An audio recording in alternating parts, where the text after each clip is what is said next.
I'll read it to you. My dear wife, Mr. Davies will tell you what's happening here tonight. He's a good man and has done everything he can. Cool cult westerns.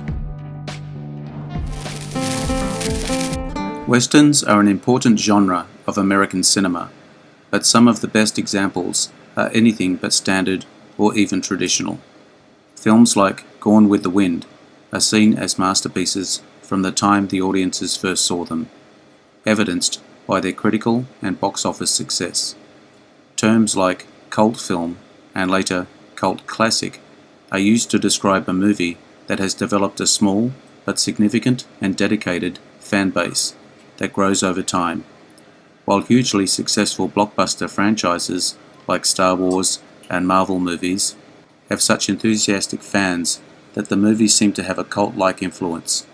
The term cult film specifically refers to movies that, despite being much less successful financially, nonetheless have a passionate fan base.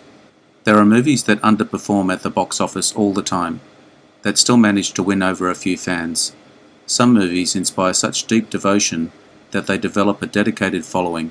The cults devoted to these films grow as those dedicated fans spread the word about this lesser known, but in their opinion, a must-see film. If you enjoy this video, hit the notification button to get my new videos. If you want to check out my many other videos, head over to my channel. The link is in the description. Let's get into it.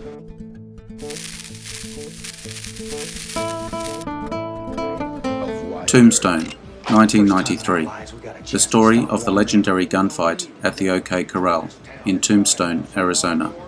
It revolves around the Earp brothers, Wyatt, Kurt Russell, Virgil, Sam Elliott, and Morgan, Bill Paxton, who arrive in the town seeking a peaceful life.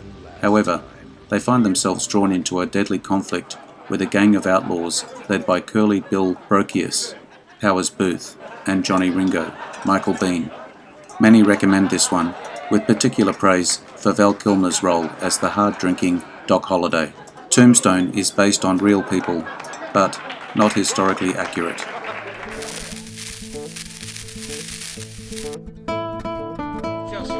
The Missouri Breaks, 1976. A revisionist western from Bonnie and Clyde director Arthur Penn, starring Marlon Brando and Jack Nicholson. Nicholson plays down-on-his-luck cattle thief Tom Logan, who wants to take revenge on the powerful land baron Braxton, John McLean. Predicting the threat, Braxton uses outlaw Robert E. Lee Clayton, Brando, to deal with Logan first. This is a character-driven movie, with striking cinematography and morally grey narrative. The Missouri Breaks has a beautiful Marlon Brando performance and an enjoyable film. The Oxbow Incident, 1943. Two drifters, Gil Carter, Henry Ford, and Art Croft, Harry Morgan, arrive in a small town just as news breaks that a local rancher has been murdered. A posse is formed to hunt down the killer, which Gil and Art join to avoid suspicion being cast upon them. However, the situation remains volatile, threatening to turn violent at any moment. Clint Eastwood once said that the Oxbow Incident was his all-time favourite movie, an interesting premise that explores mob justice and the hysteria of the mob, appreciated for not being overly melodramatic like westerns of that era. It isn't as well known as it should be.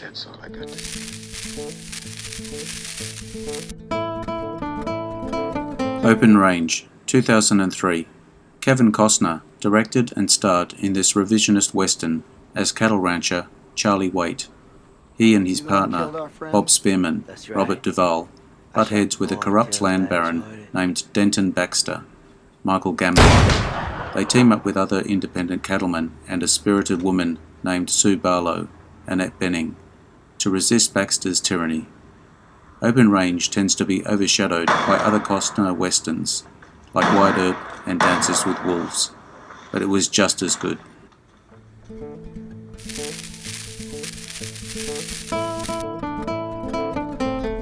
Appaloosa, 2008.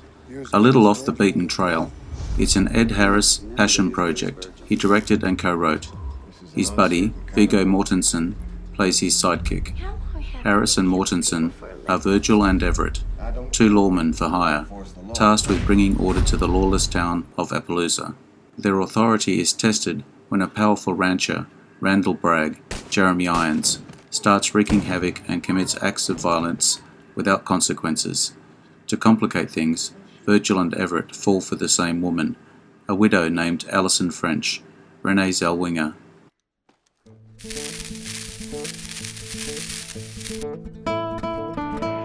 Death Rides a Horse, 1967, a spaghetti western starring genre legend Lee Van Cleef. Ben Mesita, John Philip Law, is a young man seeking retribution for the murder of his family by a gang of criminals. He crosses paths with Ryan Van Cleef, a hardened gunslinger with his own score to settle. Recognizing their shared desire for justice, John and Ryan join forces and set out on a dangerous journey to track down the culprits. It's a riotous revenge flick featuring one of Van Cleef's very best performances. A lot of Kill Bill is pulled from this. Indeed, Tarantino uses part of the theme tune of Death Rides a Horse in Kill Bill Volume 1. The line, "Revenge is a dish best served cold," which appears at the beginning of Kill Bill, is also spoken in this film.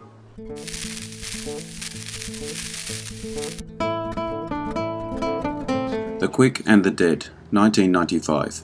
Sam Raimi's take on the genre centers on a woman named Ellen, Sharon Stone, who enters a deadly quick draw competition organized by John Herod, Gene Hackman, a ruthless outlaw who has the town of redemption. However, Helen's real motive for entering the contest is her desire to avenge her father's death. Raimi embraces genre conventions, but adds his unique spin with dynamic action sequences and a touch of dark humor. The Quick and the Dead received mixed reviews on release, but subsequent critics have been kinder to it, with some going as far as to call it one of Raimi's best movies.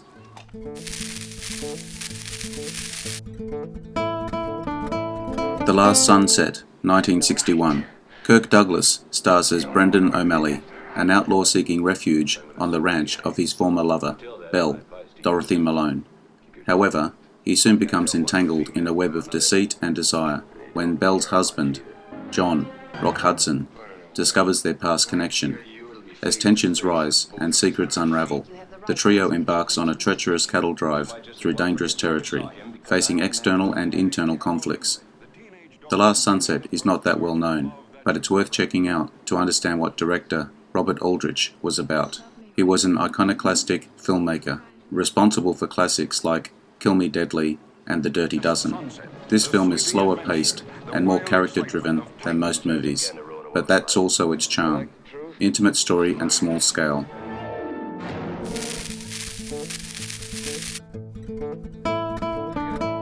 Chato's Land, the beginning of a long collaboration between tough guy, screen icon Charles Bronson and eccentric director Michael Winner.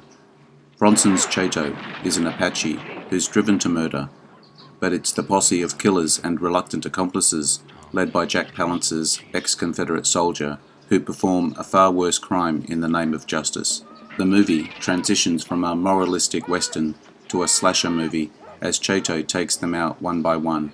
Many have drawn strong comparisons between the story and Vietnam revisionist horror movies that wouldn't appear for another decade.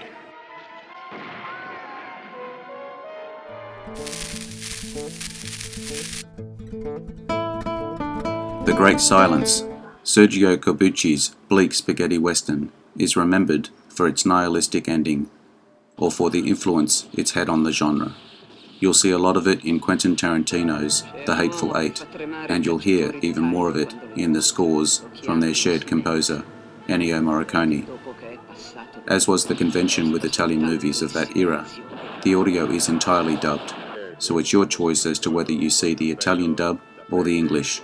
The performance from Jean-Louis Trintignant as the gunslinger, who, as you may have realized, doesn't speak, and Klaus Kinski as the villain, are amplified by the style, bringing the two unique actors together in a unique way.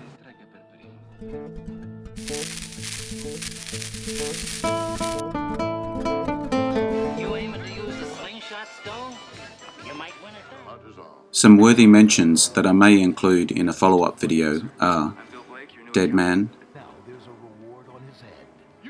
Ravenous, Blazing Saddles,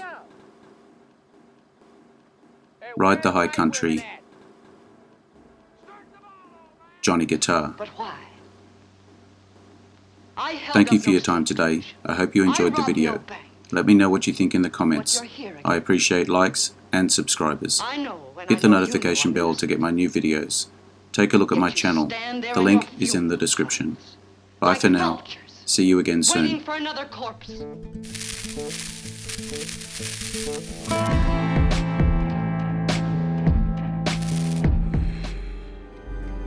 Interesting facts about famous people.